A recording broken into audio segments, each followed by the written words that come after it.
David woke to the morning smell of his coffee machine grinding coffee beans. He rolled over to hug and kiss his wife before he got out of bed. They chatted while he got dressed, and he grabbed his belongings to head out to his morning meeting with his lawyer, Frank Schaefer. There was a huge deal on the table, and if everything went right, David's company, Rufus, Palm Generations, would be worth over $350 million and expected to be worth over $1 billion in the upcoming years. David walked into Frank's office, welcomed by his assistant, who pointed to Frank's office, letting him know Frank was ready to see him. He greeted Frank as he walked into the office, and Frank told him to take a seat as he closed the door. Sitting down at his desk, opening up his browser to begin the meeting with David. Man, we are on one right now. Saying this as he smiles at David, admiring Frank's saltwater fish tank. Man, this fish tank is something else. Looking at David in disbelief. Bro, are you serious? You have seen that fish tank over 1,000,000 times. I just told you some. Great news, and you didn't even acknowledge what I said.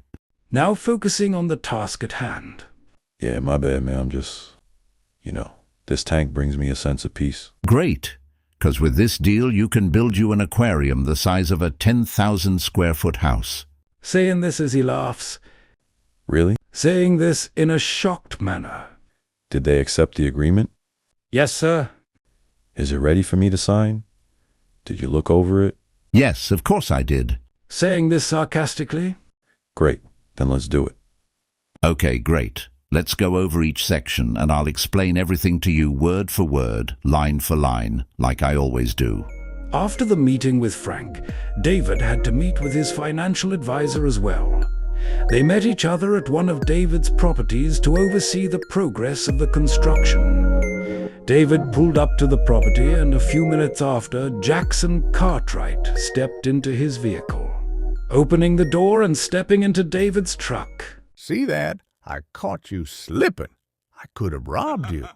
Laughing as he says this playfully, grabbing David to wrestle.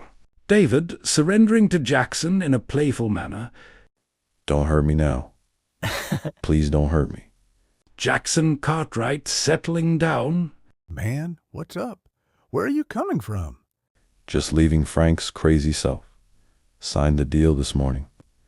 Can you believe they accepted the counter? Can I believe it? Saying this while pointing at himself sarcastically. Of course I can believe it. They are just investing. They don't get to dictate. We agree together or we don't agree at all. It's a loss for you. It's always a gain for them. Yep. Saying this while looking at Jackson. Man, you know what? I want to thank you.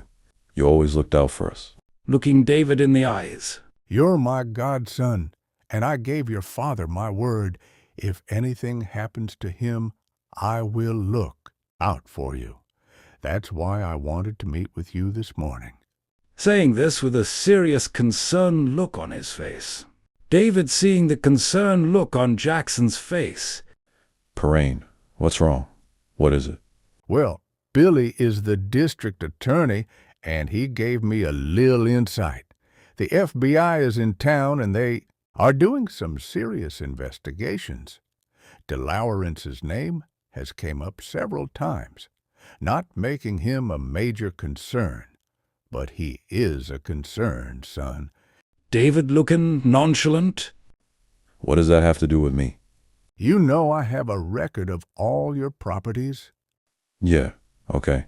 All your properties consist of warehouses to build your inventions, which makes sense. Tamika Palm, your wife, has rental properties that she inherited, which makes sense. But the inner city properties tied to your business doesn't make sense. The inner city properties is for my brother. He will fix them up and use them as rental. Jackson Cartwright shaking his head. No, he won't, and you know he won't. He uses those properties to sell dope out of. Those fancy cars he drives are all tied back to your name. Yes, your income shows you can afford it, But what if a crime happens in that car? Or he gets into a bad wreck and hurts someone? You think they won't come after you directly once they realize who you are? David, grabbing his face. He's my brother. I'm just trying to help him out till he gets his mind right. He is your sibling, 'cause brothers don't do that to each other. You don't owe him anything. Both of y'all had a choice to do the right thing. Dad wouldn't want me to turn my back on him. Turning your back on his ways is not the same as turning your back on him. That boy is a 2-time felon. He goes down again, it's lights out for him. Think about your family, man. Your daughter, your son, think about them. David, grabbing his face, thinking about what Jackson said. I'll talk with him. As a matter of fact, I'll go see him now. Jackson Cartwright, looking at David with anger. You really don't get it, do you? Stay your ass away from him. In your field, reputation is your lifeline. All your investors and endorsements will leave before you can prove your innocence. And by the time you do, they will be on to the next thing popping, son. Life goes on. Break ties with him now. After meeting with Jackson, David called DeLawrence and told him to meet up with him at the restaurant to discuss some things. For some reason, he felt like it was his duty to stay loyal to his brother, even with everything on the line. Maybe he didn't understand the severity of it, even though he knew what it could lead to. No one can change another person. They can only influence or inspire. And even with that, the person would still have to be willing to make the change. But in this case, David wasn't trying to influence his brother to do better. He was just ignorantly contributing to his behavior, all while believing he was helping. D.M.G Studios. Stories that make us better.